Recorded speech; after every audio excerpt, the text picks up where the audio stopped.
volume down just so we can hear from the artist, just for the sake of the thing. So before, I just want to give a little intro to Jessica. She's also a Los Angeles-based artist working with video and audio. She's interested in the poetics of video effect and the ideas of time and repetition in her work.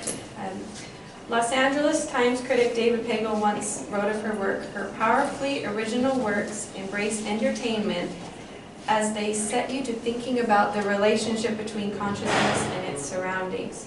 She's had solo exhibitions at several venues, including MoCA in LA, the Matrix at the Berkeley Art Museum, Art Pace in San Antonio, CRG Gallery in New York, and Goldman Sachs in Los Angeles. She's also been included in many numerous group exhibitions and currently teaches at Cal Arts. Yes. So please help me in welcoming Jessica. Thanks everybody for coming to look at art on such a beautiful day, probably the most beautiful day in recent memory. I wondered if anybody had a question starting off. Don't be shy. It's always more fun to hear from you than for me to speak. Well, so I was looking at this piece thinking, what the heck was I thinking when I made this piece?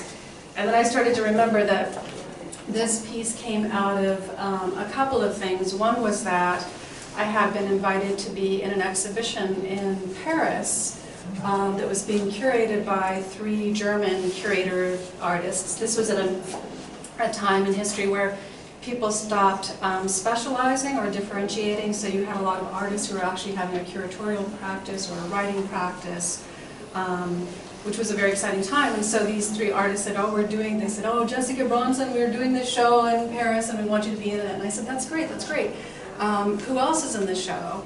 And they said, well, too many artists to list. And I said, well, that's interesting. Is it just a video show? And they said, yes. And at that point, I thought that they were out to sabotage any little interest there was in video art, because video art takes a commitment. It's durational. When you go in, usually, I'm always interested to see how long a time, or how long the loop is. So I thought that that was very irresponsible of them. But at the same point in time, I thought it was an opportunity for me to be in the show in Paris. And so when I was voicing my concerns, they said, oh, don't worry, when people have had too much and can't take it anymore, we're building a bar and they can come have a cocktail. And I was like, that's totally genius. And I said, can my work be in the bar? And I said, sure, why not, why not? And at that point in time, I started thinking about, well, what is video in the bar? And I started thinking, well, I see sports videos, and I see maybe some kind of dancing video, and I see music videos generally. This was the early 90s. And so I became interested in making those 3 types of videos. So this was the music video, and this came out of a collaboration with a group called the Dyslexia Combo, which was a little bit of a play on dyslexia. And there are 3 musicians, one of whom is here, Carl, in the blue hat back there. And they all went to Cal Arts in the 80s, and they were in art and music, and they were really interested in doing covers of covers, and I liked that very derivative type of space. So this is a Ramsey Lewis cover of the Beatles' Dear Prudence. Did I get that right? It's like no. going back. What? I think it's Lou. Oh, right. No, it's Lou. Oh, right. That's right. Okay. The other project that we did was the Beatles. Okay. So, yeah, so they were making these kinds of works at that time, and I felt that that was really interesting. And what I liked about it was very repetitious. That was something that I was interested in a lot in my other work. And also, though it was repetitious, it was changing every time. And like Jackie, I was very interested in phenomenology and the perception of time and space and the bodily experience of it.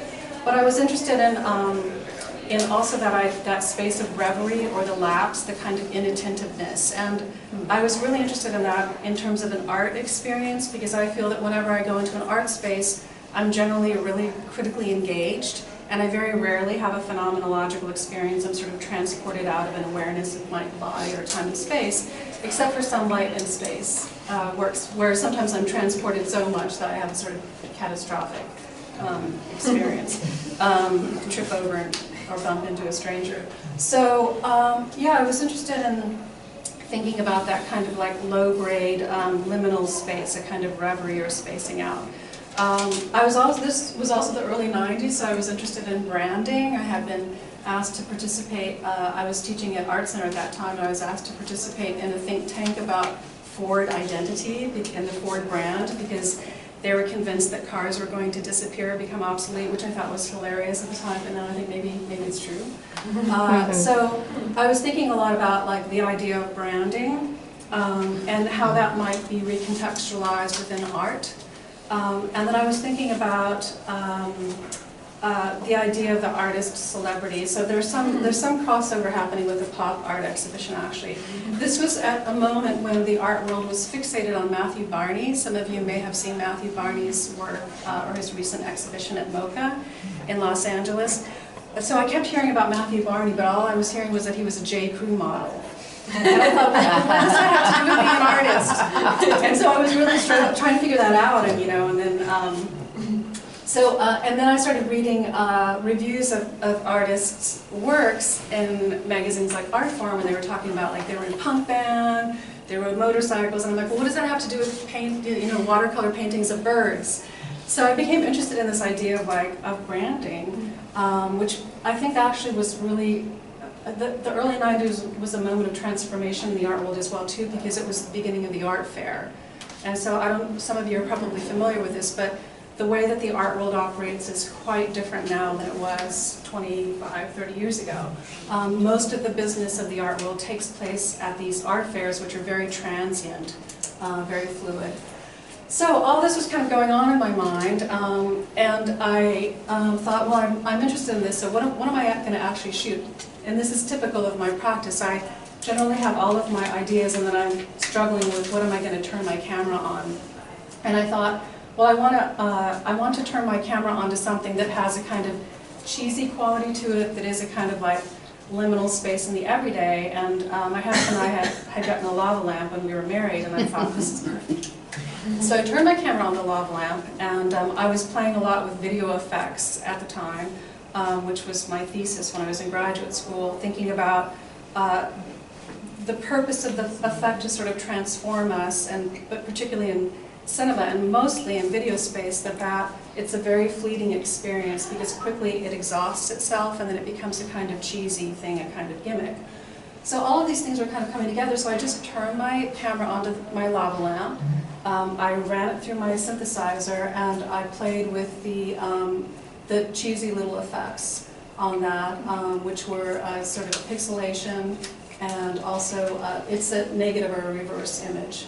And then I was very intent upon having the piece to be a very long piece, so I think it's about 30 minutes long.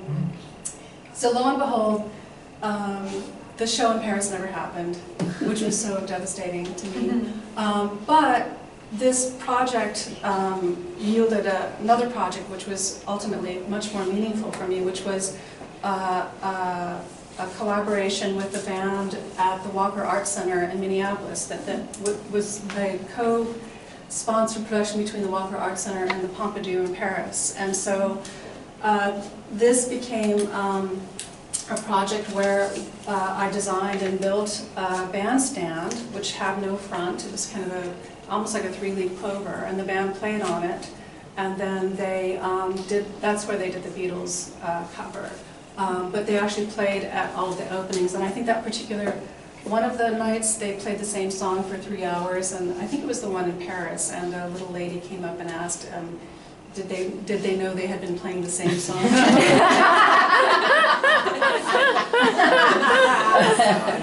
That was great. Some other little things about this that were important at that time, which don't seem, I mean, it's interesting. The equipment was very, very important. These were monitors that I think Martha Stewart sort of made, popular for kitchens and things like that. And I was struggling a lot because my work didn't look like the video art that was being made at the time. It looked more like structuralist cinema or film art. And I was meeting with a lot of curators who were beating me over the head, like, why don't you just make film? And I'm like, no, I'm into video. It's like this sort of throwaway medium. I'm invested in it. And so I started thinking about the material qualities of the video itself, as well as how it's installed. And I wanted to reference that kind of domestic, accessible space, Best Buy, the kitchen, whatever, and then recontextualize that in the gallery. So there was that kind of slippage between a kind of comfortable, familiar space, and then also being in this very sort of serious, high-valued space in the gallery. I think I covered everything. Do you guys have any questions? Or? So you said, so the monitor itself is part of the whole thing? Yes, yes, exactly. And of course, this is, I'm now in that realm of so many video artists because these monitors aren't produced anymore. There's actually a place in Germany that buys up a lot of equipment, like they have a ton of tiny video projectors for Tony Orso pieces and so forth and so on, and they sell them to you for an enormous amount of money. There's a place in Westminster Mall. Oh, okay. Great. Good to know. We should talk. But for me, there are a lot of my colleagues that are very committed to the way that the work was initially installed. And early on, I thought that that was actually antithetical to a material quality about video, which is that it's immaterial. And so when this work, the Orange County Museum of Art has been very lovely and always installing it like this, but this work has been installed in other venues and we've always worked. Sometimes it's actually been projected. A lot of times there was, I'm trying to remember where it was, somewhere in Europe where it was actually in all of these corridors, kind of like right outside of the exhibition space. One was near the bathroom, which was really exciting. So yeah, I would be, when the equipment breaks down, it would be completely fine in conversation with a collector or curator to talk about the best technology at that particular point. And that's something that, as just a little context to our collection too, we are currently starting to reevaluate some of the video works in our collection and mitigating them into different, actually we did that for this piece. We transferred it to a USB drive. And we had somebody sit and watch both side by side for 33 minutes to make sure that that it was comparable. Right. So, but we are, in terms of how you care for these works and give them longevity in a collection, that video work we're entering that new phase of transitioning them into newer technologies. I mean, interestingly, this has become a central point to my work, or in terms of research, is the idea of obsolescence. It might also have to do with being an artist of the 90s, but. Just, what happens when something becomes obsolete, whether it's some kind of technology or a concept, and how do you continue to evolve, and what happens when it's continually recontextualized. And of course, video becomes obsolete almost instantaneously. But the thing that's wonderful about video is that you just kind of move it to a new platform.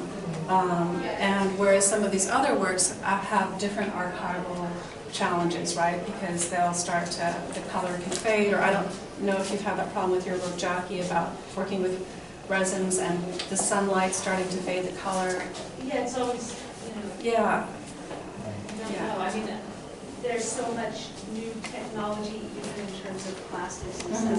When I was making that piece, there were new plastics that had UV resistant inhibitors, UV inhibitors already in them. So I immediately started using that kind of material, and so far it's held up. But some of the earlier works prior to when that was happening have really shifted and changed in color. But I also love that. I love when the Sistine Chapel was restored and everybody was so shocked at how psychedelic the color palette was. I mean, I think those are lovely things as well too. Yeah. So, any other questions? Do you feel, since you were on video or imaging, how do you feel that eventually it's going to go into the cloud and it's really going to be a digital recreation of an analog picture that is recreated at some other phase? Does that,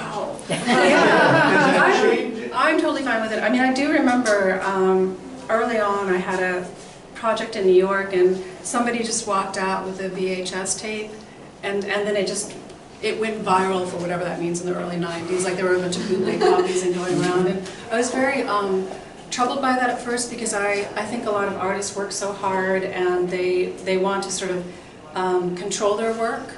like control it in terms of where it's exhibited, and also control it in terms of saying this is a discrete object that has value that's for sale.